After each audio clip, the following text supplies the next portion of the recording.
ओम शांति।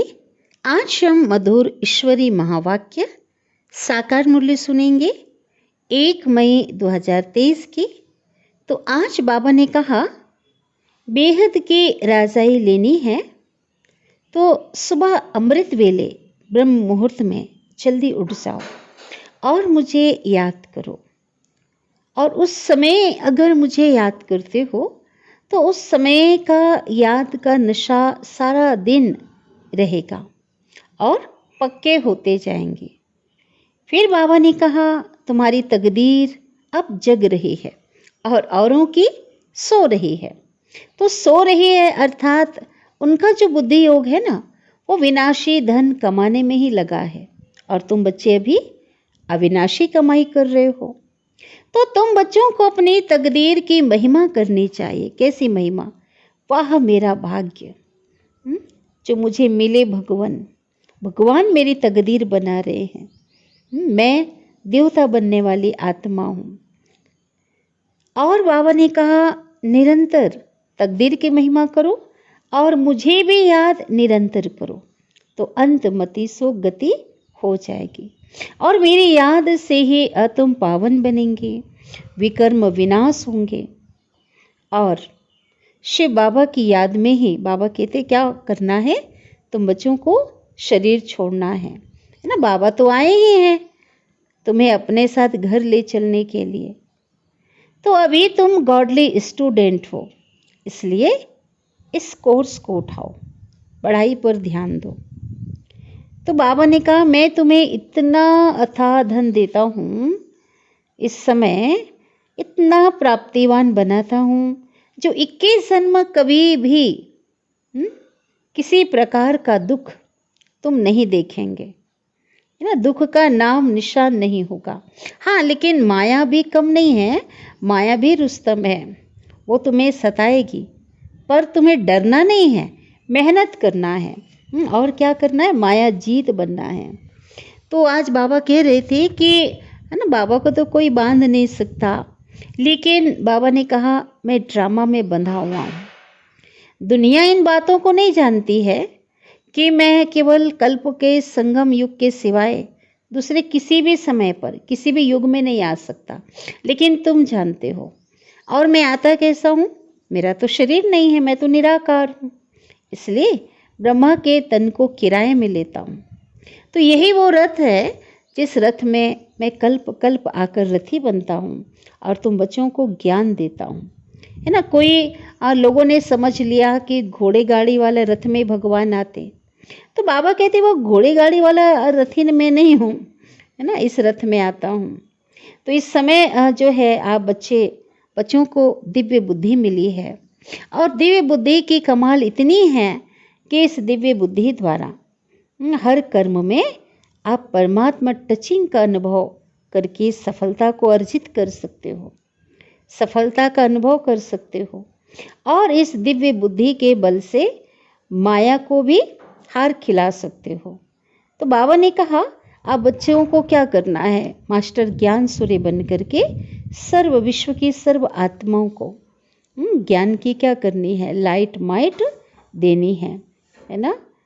तो ये light might देने की जो सेवा करने वाले ही सच्चे सेवाधारी हैं। तो अभी हम बहुत मीठी बाबा की साकार मुरली को, साकार महावाक्य को विस्तार से सुनते हैं। आज की मुरली का सार है, मीठे बाबा कहते हैं मीठे बच्चे अपनी उन्नति के लिए अमृत वेले उठ बाप को याद करो। सवेरे का समय कमाई के लिए बहुत बहुत अच्छा है। आज की मुरली का प्रश्न है, बाबा पूछ रहे हैं सदा सलामत रहने का आधार क्या है? सदा सलामत किसे कहेंगे? उत्तर है बाप की श्रीमत ही सदा सलामत बनाती है। कभी भी कोई दुख और तकलीफ नहीं होगी। तुम बच्चे इतने तकदीरवान अर्थात इतने भाग्यवान बनते हो जो कभी किसी प्रकार की चोट नहीं लग सकती। हम माना उस नई दुनिया की बात हो रही है। अभी के पुरुषार्थ के अनुसार ऐसे बन जाओगे, कह रहे बाबा। निरोगी काया बन जाएगी। तुम अपनी तकदीर की महिमा गाते रहो।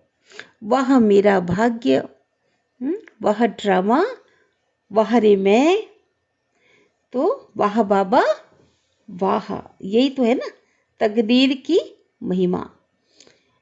वाह मेरा भाग्य, मुझे मिले भगवन। तो जो उठते बैठते बाप की याद में रहते हैं वह है तकदीरवान बच्चे।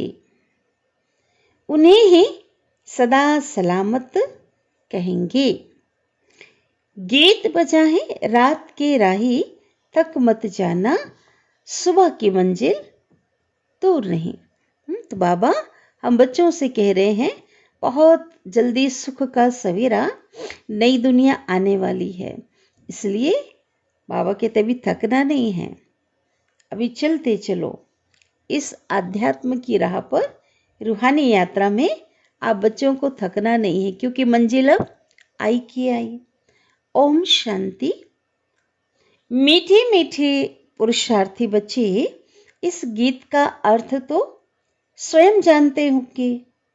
नंबरवार पुरुषार्थ अनुसार जो यात्रा पर उपस्थित हैं वे ही यथार्थ अर्थ समझ सकते हैं। इसका हम सभी कौन है? अभी तो हम रूहानी यात्रा पर हैं। तो बाबा कहते हैं तो जो इस यात्रा पर है ना वही इसका वास्तविक अर्थ जो है समझ सकते हैं। अब यह यात्रा है रात की, और जिस्मानी यात्राएं होती है दिन की। अभी कौन सी रात की यात्रा है? अभी बेहद की रात की है। अमरनाथ बद्रीनाथ पर जाते हैं, है ना, स्थूल में जो तीर्थ यात्राएं करने जिस्मानी तीर्थ यात्रा पर जाते हैं तो दिन को सफर, है ना, दिन को सफर करके मुसाफरी करके रात को सो जाते हैं। वो तो हद की बात है ना, हद का दिन और रात की बात है। और तुम बच्चों की जो मुसाफिरी है, जो यात्रा है वो रात की है, इस बेहद की कलयुगी रात की है ना। दिन में तो तुमको शरीर निर्वाह अर्थ कर्म करना पड़ता है, नौकरी पर जाते हैं और माताएं घर संभालती हैं। सबसे ज्यादा उन्नति रात को होती है। बाबा कहते जबकि सब मनुष्य सोए हुए रहते हैं, तुम्हारी उस समय बड़ी अच्छी यात्रा हो सकती है। है ना? कौन सी यात्रा? रात को बाबा कहते ना जाग कर मुझे याद करो।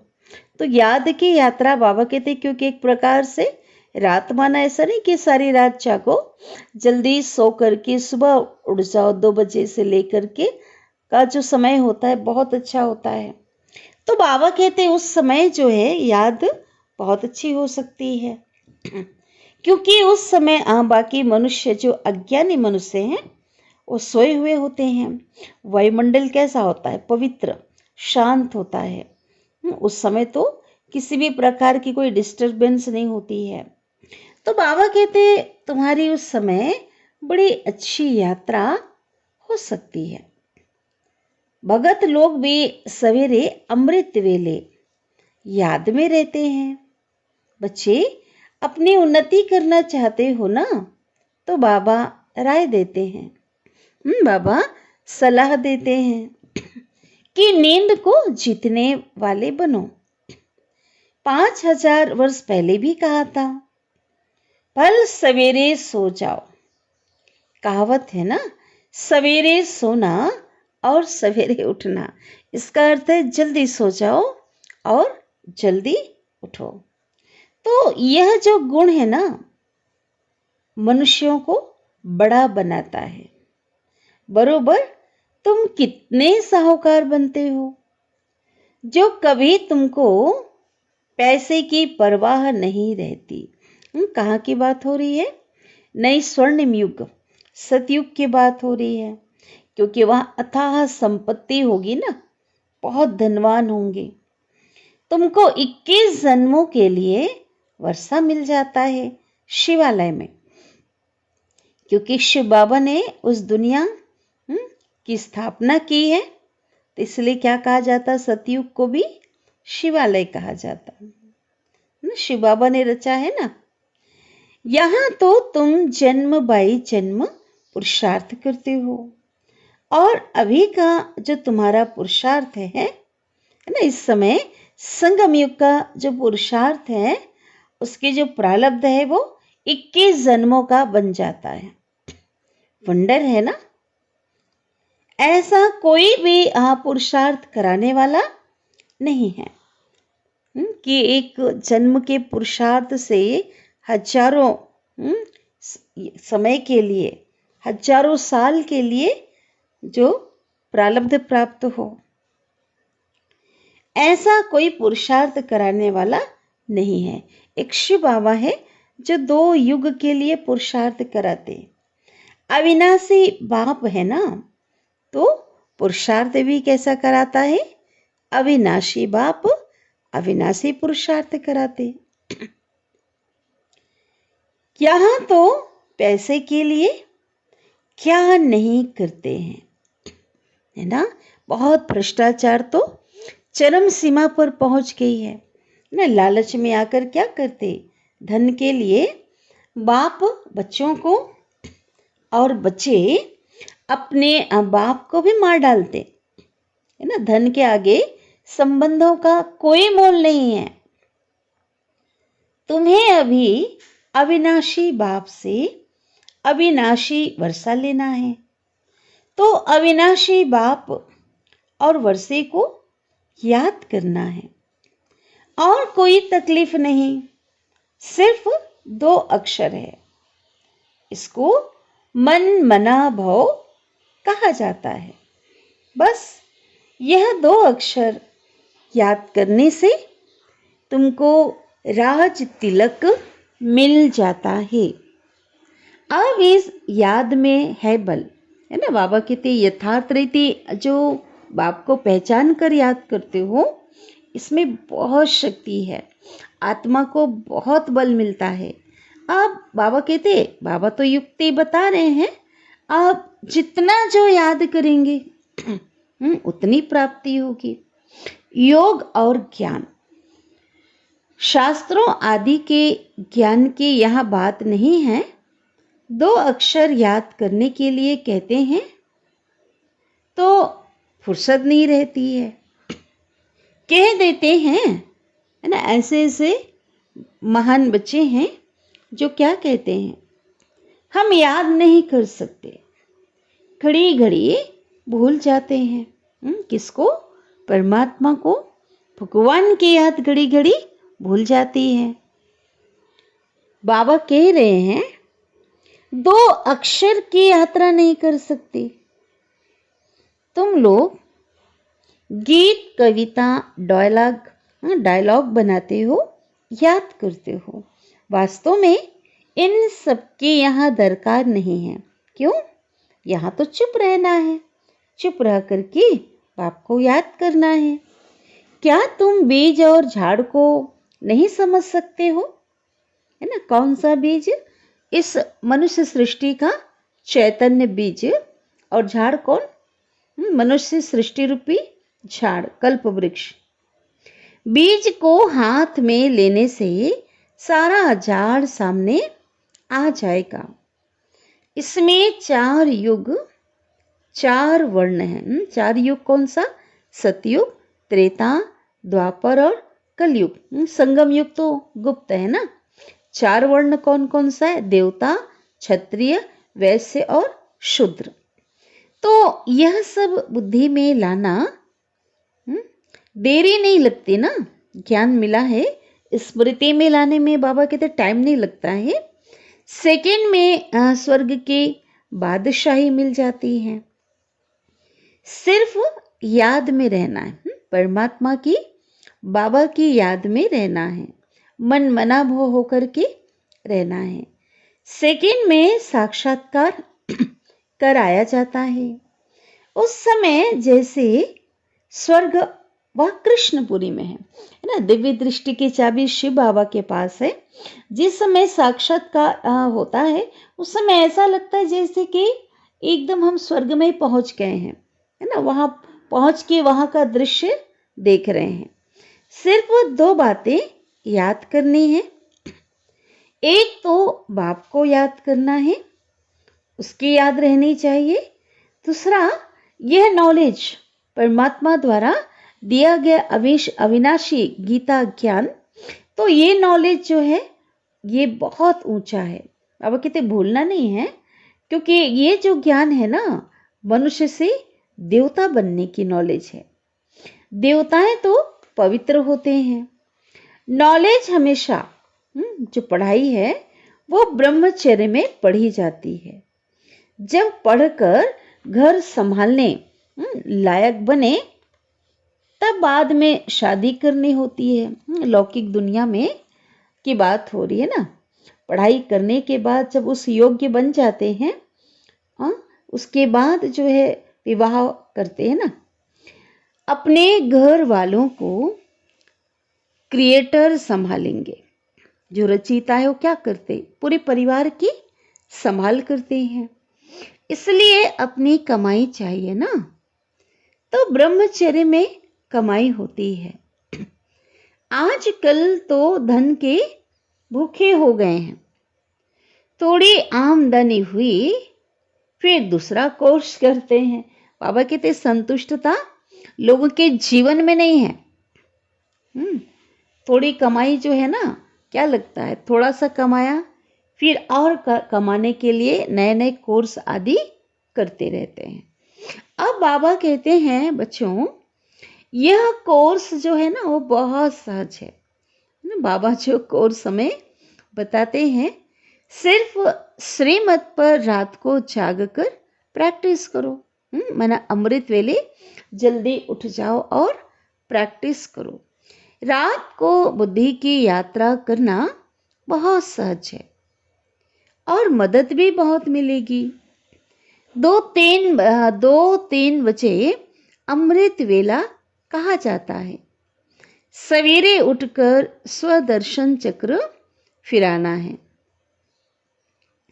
यह बुद्धि का काम है। चक्र कैसे फिराना है? बुद्धि के द्वारा। ज्ञान का चक्र है ना, स्मृति का चक्र है। बाबा कहते हैं स्मृति में लाना है सृष्टि चक्र को। बाप का फरमान है, बाबा की आज्ञा है, निरंतर मुझे याद करो तो तुम्हारे विकर्म विनाश हो जाएंगे।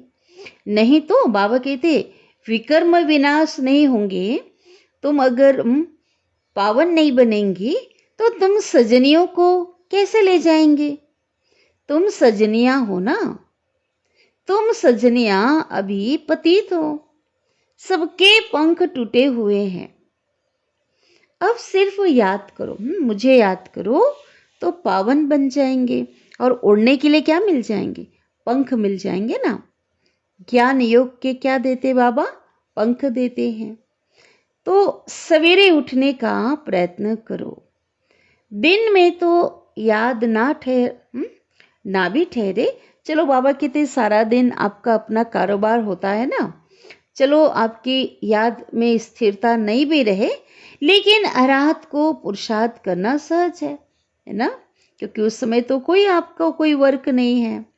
जब सो करके उठते हैं, रिलैक्स रहते हैं ना, अमृत वेले माना जल्दी उठ जाना, तो उसको बाबा कहते पुरुषार्थ करना सहज है। और उस समय जब याद करेंगे ना तो मदद भी बहुत मिलेगी। मुख्य है याद।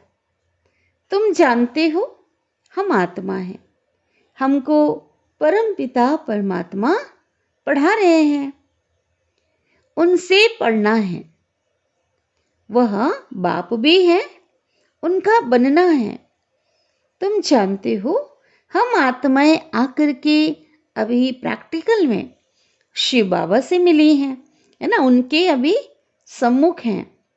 गायन कौन सा है?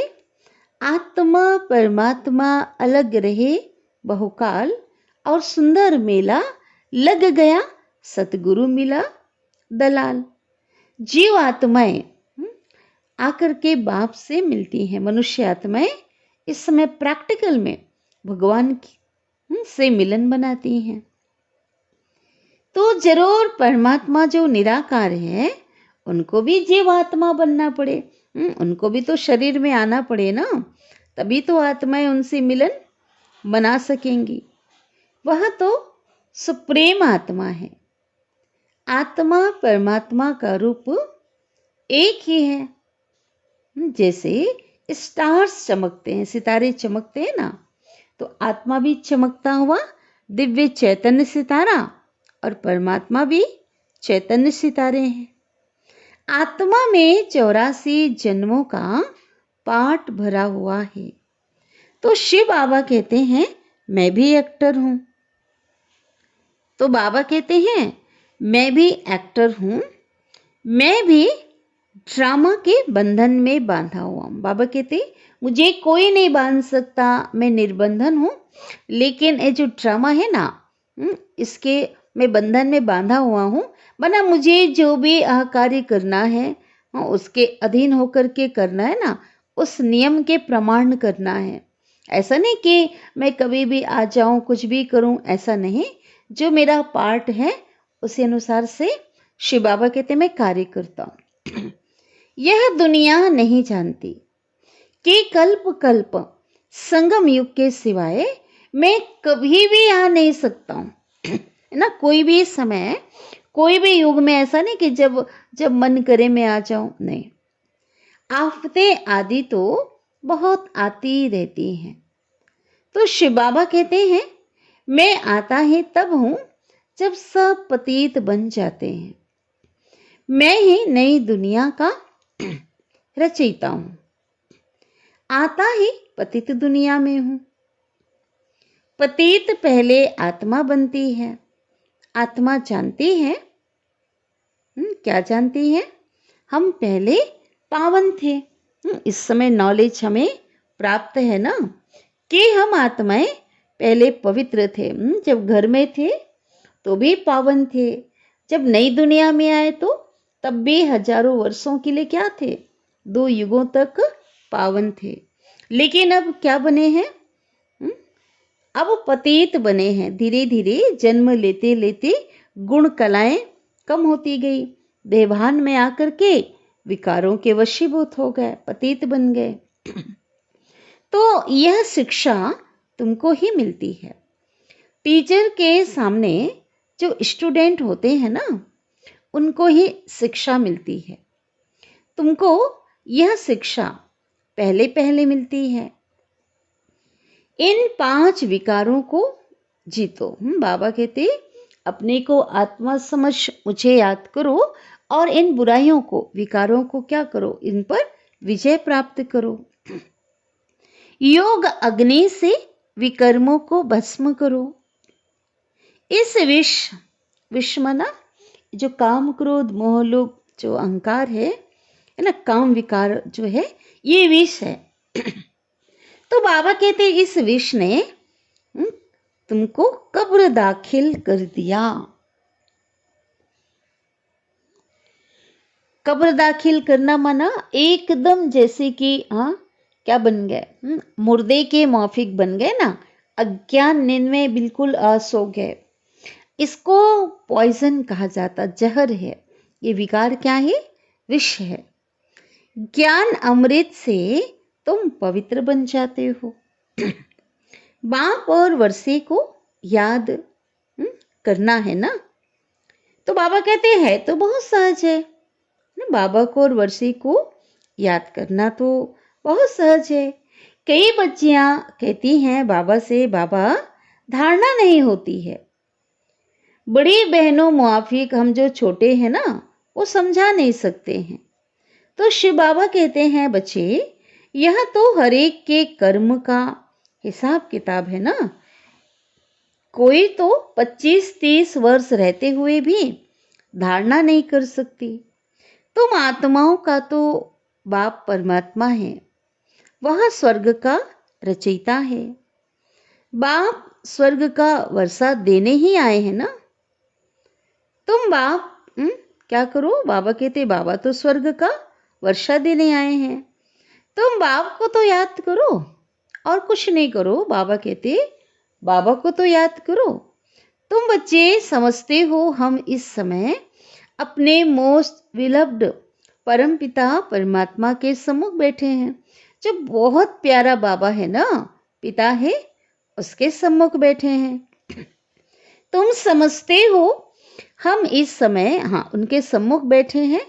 कल्प पहले भी हमने निराकार बाप से बेहद का स्वर्ग का वर्षा लिया था।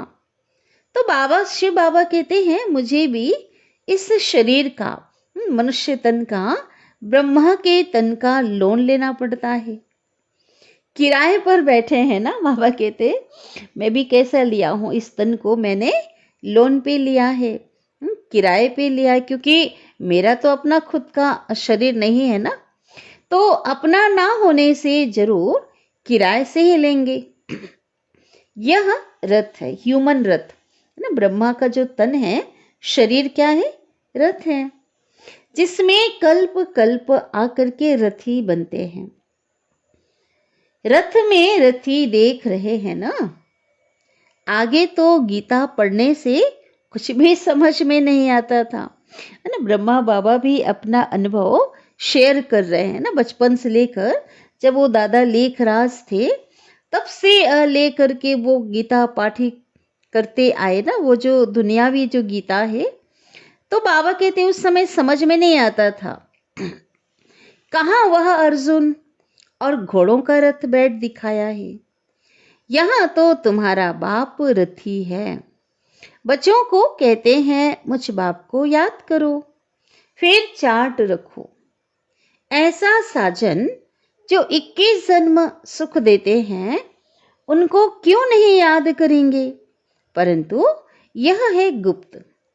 अब बाबा कहते हैं अपने को आत्मा समझ, आत्मा निश्चय कर, फिर बाप के श्रीमत पर चलना है। और इसमें ही माया बड़ा हैरान करती, बार बार क्या करती माया? बुद्धि योग तोड़ देती है, याद भुला देती है। तो बाबा कहते वह भी कोई कम उस्ताद नहीं है। बाबा कहते उसको साधारण नहीं समझो, माया भी बहुत बलशाली है। अच्छे अच्छे बच्चों को भी जीत लेती है। अब शिव बाबा तो स्वर्ग का मालिक बनाए, बाबा मालिक बनाए, और माया क्या करती है? माया चंडाल के जन्म में ले जावे।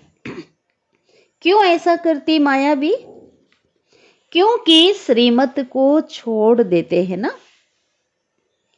यहाँ बच्चे जानते हैं हमको भगवान पढ़ाते हैं। हमारा टीचर कौन है? सुप्रीम सोल, परम पिता परमात्मा। तुम गॉडली स्टूडेंट हो ना, ईश्वरी विद्यार्थी हो ना। भले दूसरा भी कोर्स उठाते फिर भी टीचर को याद करो। भाई जीवन निर्वाह अर्थ जो भी तुम पढ़ाई करो, कोर्स उठाओ, लेकिन बाबा कहते इस टीचर को, इस सुप्रीम टीचर को नहीं भूलना है, इसे भी याद करना है। तो शिव बाबा कहते हैं भल आग्रहस्थ व्यवहार में रहो, परंतु सदा सुखी बनने के लिए साथ में दूसरा कोर्स उठाओ। मतलब मैं जो कोर्स दे रहा हूँ, ये आध्यात्मिक पाठ्यक्रम, ये पढ़ाई, बाबा कहते ये पढ़ो। मैं तुम्हें अथाह धन देता हूँ, इतना धन देता हूँ जो 21 जन्म तुम कभी दुख नहीं देखेंगे। तुम्हारी जैसा अक्लमंद सृष्टि भर में कोई नहीं होता। जब तुम देवता बन जाओगे तो बहुत बुद्धिमान हो जाओगे। प्रेसिडेंट आदि की, राष्ट्रपति आदि की कितनी महिमा करते हैं, परंतु तुम मोस्ट वंडरफुल इनकॉग्निटो, बड़े अथॉरिटी हो। बाबा कहते तुमको कोई भी नहीं जानता, लेकिन तुम बहुत ही, बाबा कहते आश्चर्यजनक है ना, इतने बड़ी अधिकारी हो, इतने श्रेष्ठ हो। तुम्हारे जैसा नॉलेजफुल इस दुनिया में और कोई हो ही नहीं सकता, क्योंकि तुम्हें जो नॉलेज प्राप्त है वो किसी के पास नहीं है ना। आदि मध्य अंत का, रचयिता रचना का, कर्मों की गुह्य गति का, तो ये किसी के पास ये नॉलेज है ही नहीं।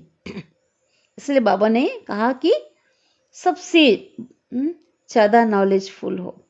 अब तुम बच्चे जानते हो, भारत को हम स्वर्ग बनाए, है ना, श्रीमत से क्या बनाए, स्वर्ग बनाए।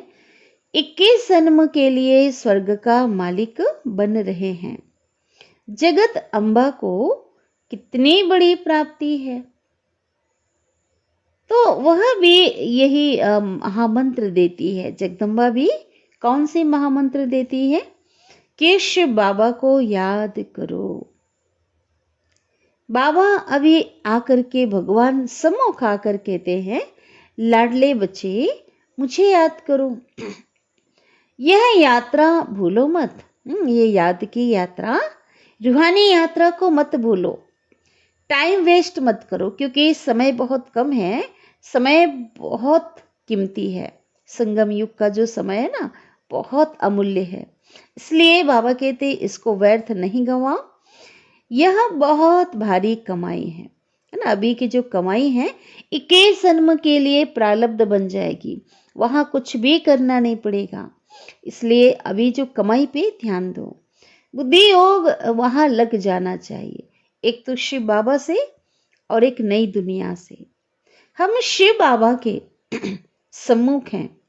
बाघ के घर आए हैं, मधुवन जाते हैं ना, बेहद के घर में। अभी तुम हरिद्वार में बैठे हो। बाबा का घर क्या है, हरिद्वार। हरि परमात्मा खुद बैठे हैं। वहां तो पानी है। लौकिक दुनिया में जो हरिद्वार है, गंगा तट को कहते हैं ना, वहां तो पानी है। लेकिन सच्चा सच्चा हरि का द्वार, ईश्वर का द्वार यह है। हर हर यानी कहते ना, हर हर गंगे कहते हैं, लेकिन हर हर यानी दुख हरने वाला। यहाँ वह दुख हरता सुख करता बाप परमपिता परमात्मा तुम्हारे सामने बैठा है। भक्त लोग तो जा करके गंगा के किनारे बैठते हैं, समझते हैं गंगा का तट हो और गंगा जल मुख में हो। इसलिए जब कोई मरते हैं ना तो गंगा जल पिलाते हैं। तो कौन सी गंगा की बात हो रही है, यहाँ तो ज्ञान गंगा की बात हो रही है ना, वो मुख में हो तब प्राण तन से निकले, ऐसा गायन है। पानी की गंगा से कुछ नहीं होगा। अब गंगा जो है, पानी की जो गंगा है वो तो पतित पावनी है ही नहीं, है ना, शरीर के मैल को धोने वाली है वो स्थूल पानी। पानी बाबा कहते हैं वो पतित पावनी नहीं है। पतित पावन तो परमपिता परमात्मा शिव बाबा है। हर एक को याद कर, याद उस शिव बाबा को करना है ना। उनकी ज्ञान गंगा से ही पावन बनना है, उनकी याद से पावन बनेंगे। तो बाबा को याद करना है तो क्या होगा, अंतमति सो गति हो जाएगी उनकी याद से। ऐसे नहीं कि पिछाड़ी में कोई बैठ कहेंगे शिव बाबा को याद करो, नहीं, यही अंत का समय है, अभी ही याद करने का समय है। अंत में तो आप ही शिव बाबा की याद में इस शरीर को छोड़ना है। अब हमको शिव बाबा के पास जाना है, मुक्ति धाम में। सतयुग को जीवन मुक्ति धाम कहा जाता है। धाम रहने के स्थान को कहा जाता है ना। निर्वाण धाम में निराकार आत्माएं ब्रह्म तत्व में रहती हैं। किनके साथ, परमपिता परमात्मा के साथ रहती हैं। बाबा कहते हैं अब तुम आकर के हरि के घर में बैठे हो। तो हरि के घर में बैठना माना दुख को हरने वाला परमात्मा के घर में बैठे हो। दुख हरने वाला एक ही है ना। अब तुम बच्चों को शिव बाबा और स्वीट होम याद आएगा। बाबा आए हैं अपने घर ले चलने। बाबा का घर सो हम बच्चों का घर। अब शिव बाबा के स्वीट होम को हाँ, उस मीठा घर परम धाम को याद करना है ना। उस घर में किसको याद करना? बाबा को याद करना है। यहाँ तो कोई स्वीट, कोई मीठा तो है ही नहीं। एक बाबा है मीठा और वो घर। अब बाबा बच्चों को कहते हैं, बेहद की राजाई लेनी है तो रात को जाग करके यात्रा करो। मैं आता ही तब हूँ जब घोर अंधियारी रात है, अज्ञानता की घोर अंधियारी रात होती है ना, तब मैं आता हूँ। ब्रह्मा की रात पूरी हो, ब्रह्मा की रात पूरी हो, दिन होना है। कौन सा दिन? सतयुगी स्वर्णिम युग। मैं आता ही हूँ बाबा कहते, मैं आता ही हूँ बेहद की रात और बेहद का दिन के संगम पर ना। बेहद का रात और बेहद का दिन, कलयुग और सतयुग के बीच का जो समय है, संगम पर। तो तुम भी रात में नींद को जीत याद करने का अभ्यास करो। 2-3 बजे बेहद के बाबा कहते 2-3 बजे क्या करो?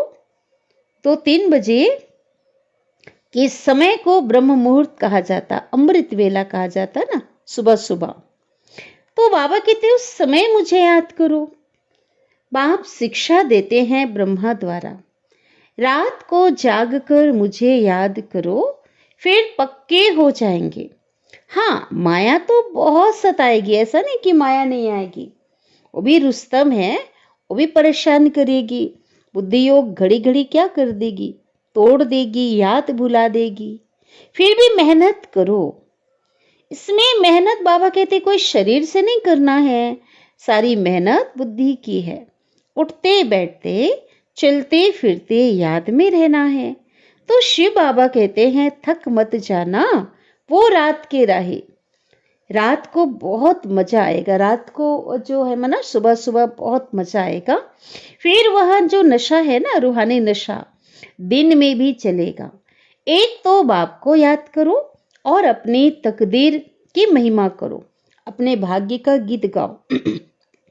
और तो सबकी तकदीरें भाग्य इस समय फूटी हुई है ना। तुम्हारी भी फूटी हुई थी बाबा कहते, लेकिन अभी तुम्हारी तकदीर अब जग रही है, औरों की सो रही है।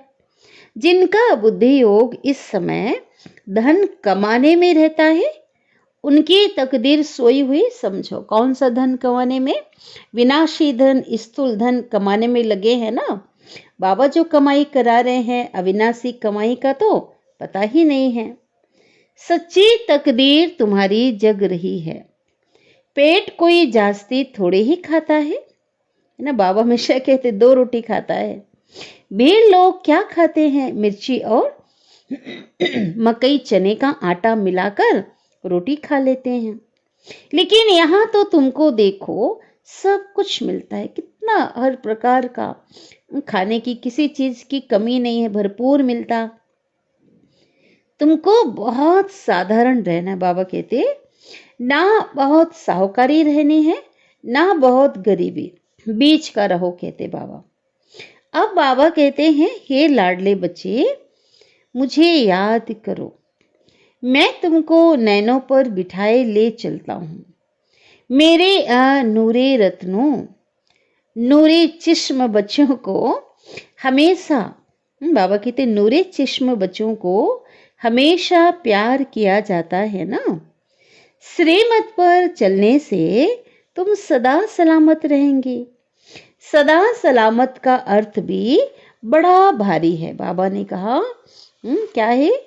तुमको कोई भी किसी भी प्रकार की चोट नहीं लगेगी, कोई तकलीफ नहीं होगी।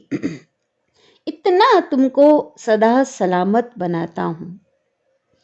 निरोगी काया रहेगी, ना काल की ताकत है। अगर अच्छी रीति मुझे याद करेंगे तो मदद मिलेगी। जिन्होंने कल्प पहले पुरुषार्थ कर अपनी प्रारब्ध बनाई है, वो अभी भी क्या करेंगे? अभी भी वैसे ही पुरुषार्थ करके प्रारब्ध बनाएंगे। साक्षी होकर के देख रहे ना। बाबा कहते मैं भी साक्षी होकर देख रहा हूँ। है ना, हर कोई वैसा ही पुरुषार्थ कर रहे हैं जैसा कल्प पहले किया था। यह अपने को इंश्योर करते हैं। बाबा, भक्ति मार्ग में भी इंश्योर मैग्नेट है ना, अभी हम सभी क्या करते अपने को बीमा करते ना, जीवन बीमा कहते हैं ना, अपने आप को पूरा इंश्योर कर दिया। तो बाबा कहते हैं, बाबा कराते हैं ना, उसके बदले में बाबा हमको 21 जन्मों की प्राप्ति कराते हैं। ईश्वर अर्थ निकालते हैं ना। अभी भक्ति में भी क्या करते, हर चीज जो भी दान दक्षिणा आदि जो देते हैं, कहते ईश्वर अर्थ है। गरीबों को गुप्त दान देते हैं। कोई की शादी करानी होती है तो गुप्त दे करके आते हैं। तो जो गुप्त दान होता है ना, उसका फल भी ऐसा मिलता है। लेकिन अगर कोई शो करते हैं ना, तो उसकी ताकत आधी हो जाती है ना। किसी को कोई कुछ देता है, मदद करता है, वो दिखा के करता है, ओपन करता है ना, आधा तो खा लिया, तो उसकी जो प्राप्ति है ताकत आधी हो जाती। लेकिन अगर कोई भी कार्य गुप्त रीति से किया तो बाबा कहते उसका फल भी ऐसा मिलता। मैग्नेट बाप को कहते हैं, तुम इंश्योर करते, बीमा करते हो, तो जैसा अपने को इंश्योर करते हो, जिस अनुसार से अपने को समर्पण करते इंश्योर करते, वैसा फल मिलता है। पाप करते हैं तो उसका दंड मिल जाता है, पुण्य करते हैं तो पुण्य का अच्छा फल मिलता है। वह होते हैं हद के फिलैंथ्रोपिस्ट। हद के जो दानी होते हैं, वो क्या करते, कमाई में से 8 आना 4 आना भी निकालते। उस समय है ना, उस कमाई की क्या होती है उस समय रुपए की, पैसे, उस समय पैसे की भी बहुत जो है कीमत थी ना। तो बाबा कहते हैं अभी तो कम हो गई है, तो कोई 8 आना 4 आना भी निकालते हैं। अब तो तुमको कंप्लीट फिलैंथ्रोपिस्ट बनना है, फुल इंश्योर कर देना है। देखो, मम्मा के पास धन नहीं था ना, मम्मा आई तो खाली हाथ आई, तो तन और मन का इंश्योर किया और क्या हो गई, नंबर 1 पद को प्राप्त किया, विश्व की महारानी बन गई। कन्याओं के पास तो धन होता ही नहीं, उन्हों को यह ख्याल नहीं रखना है। यह फिर तन मन, वह मम्मा तन मन से सेवा कर रही है। उस समय साकार में थी ना मम्मा, उस समय थे, अभी तो संपूर्ण बन गए, तो पुरुषार्थ कर रहे, सेवा कर रही हैं। इसलिए कन्याएं बहुत प्यारी लगती हैं। मम्मा क्या थी, कन्या थी ना। कन्याएं नंबर 1 में आ जाती हैं। बाबा अधर कुमार था, ब्रह्मा बाबा तो गृहस्थी थे। हाँ, कोई कुमार भी निकलते हैं, स्वयंवर रच करके पवित्र रहकर दिखाते हैं। तो अहो सौभाग्य, सरेंडर भी पूरा हो। वह बाबा कहते समर्पण जो है ना, बलिहार भी पूरा जाना है, वह बहुत अच्छा पद पा सकते हैं। बाबा समझाते हैं कर्मों का भोग भी जो सारा यहाँ ही चुकतू करना है। मम्मा बाबा को भी कर्म का भोग भोगना पड़ता है ना, रहा हुआ हिसाब किताब यहाँ ही निकलेगा। भाई 63 जन्मों का कर्मों का जो हिसाब है यहाँ ही चुकतू करना पड़ेगा। ऐसे नहीं कि ईश्वर का बना हो, फिर ईश्वर रक्षा क्यों नहीं करते। बीमारी आती है, कोई तकलीफ होती है ना, तो बाबा कहते ऐसा नहीं, ऐसा क्यों, क्योंकि कर्म भोग है ना, तो बाबा क्या करे, तो बाबा की मदद तो है, बाबा का सिर पे हाथ है, लेकिन भोगना भी तो जरूर पड़ेगा ना। कर्म भोग भी जरूर यहाँ ही चुकतू करना है ना। अगर अच्छा, बाबा की ओर से याद प्यार ले लेते हैं। मीठे मीठे सिकिलधे बच्चों प्रति माता पिता बाप दादा का याद प्यार और गुड मॉर्निंग। रूहानी बाप की रूहानी बच्चों को नमस्ते, और हम रूहानी बच्चों की रूहानी माता पिता बाप दादा को याद प्यार, गुड मॉर्निंग और नमस्ते। शुक्रिया बाबा, शुक्रिया, आपका दिल से पद्मा पदम गुना शुक्रिया। धारणा के लिए मुख्य सार। बुद्धि योग से सच्ची यात्रा करनी है। विनाशी धन के पीछे अपनी तकदीर नहीं गंवानी है, सच्ची कमाई करनी है। दूसरी पॉइंट है, तन मन धन से पूरा फिलैंथ्रोपिस्ट महादानी बनना है। अपना सब कुछ 21 जन्म के लिए इंश्योर कर देना है। सदगुरु वरदान दे रहे हैं, दिव्य बुद्धि के बल द्वारा परमात्मा टचिंग का अनुभव करने वाला मास्टर सर्वशक्तिवान शक्तिमान भव। विस्तार है, दिव्य बुद्धि को बुद्धि बल कहा जाता है। इस बुद्धि बल द्वारा ही बाप से सर्व शक्तियां कैच कर मास्टर सर्वशक्तिमान बनते हो। जैसे साइंस बुद्धि बल है ना, बुद्धि बल क्या है? साइंस, लेकिन वह संसारी बुद्धि है। इसलिए इस संसार के प्रति, प्रकृति के प्रति ही सोच सकते हैं। किसके द्वारा? बुद्धि बल के द्वारा, साइंस के द्वारा प्रकृति और इस संसार में प्रकृति के प्रति ही सोच सकते हैं। आंख के पास तो दिव्य बुद्धि का बल है ना, जो परमात्मा प्राप्ति की अनुभूति कराता। बाबा कहते साइंस नहीं कराता, लेकिन बुद्धि बल के द्वारा परमात्मा प्राप्ति की अनुभूति कर सकते। दिव्य बुद्धि द्वारा हर कर्म में परमात्मा प्योर टचिंग का अनुभव कर सफलता का अनुभव कर सकते हो। दिव्य बुद्धि के बल से माया के वार को हार खिला सकते हो। तो बाबा ने बताया कि दिव्य बुद्धि की कमाल कितनी प्राप्ति है दिव्य बुद्धि से। स्लोगन है, मास्टर ज्ञान सूर्य बन, सर्व को ज्ञान की लाइट माइट देने वाले ही सच्चे सेवाधारी हैं। जैसे इस स्थूल में जो सूर्य होता है ना, उस सूर्य की किरणें पूरी दुनिया में फैलती है, अंधकार को क्या करती? दूर कर देती है। उससे रोशनी भी मिलती है और स्थूल में क्या मिलती? शक्ति भी मिलती है। इसी प्रकार जो परमपिता परमात्मा है वो ज्ञान सूर्य है ना, और हम बच्चे कौन है? मास्टर ज्ञान सूर्य। तो कौन सी रोशनी देते हैं? बाबा ने हम बच्चों को दिया है, तो हम बच्चों को भी क्या करना है? वो ज्ञान की जो रोशनी है ना, और योग की जो पावर है, वो शकाश पूरे विश्व को हमें देना है। और लाइट और माइट की किरणें पूरे विश्व में फैलानी है, सर्व आत्माओं को अनुभव कराना है। तो वही सच्चे सेवाधारी है। अच्छा, तो बहुत अच्छी हमने वाणी सुनी, महावाक्य सुना, जिसे क्या करना है? स्मृति में रखना है, धारण करना है, औरों को भी धारण करानी है, सेवा करनी है। ओम शांति।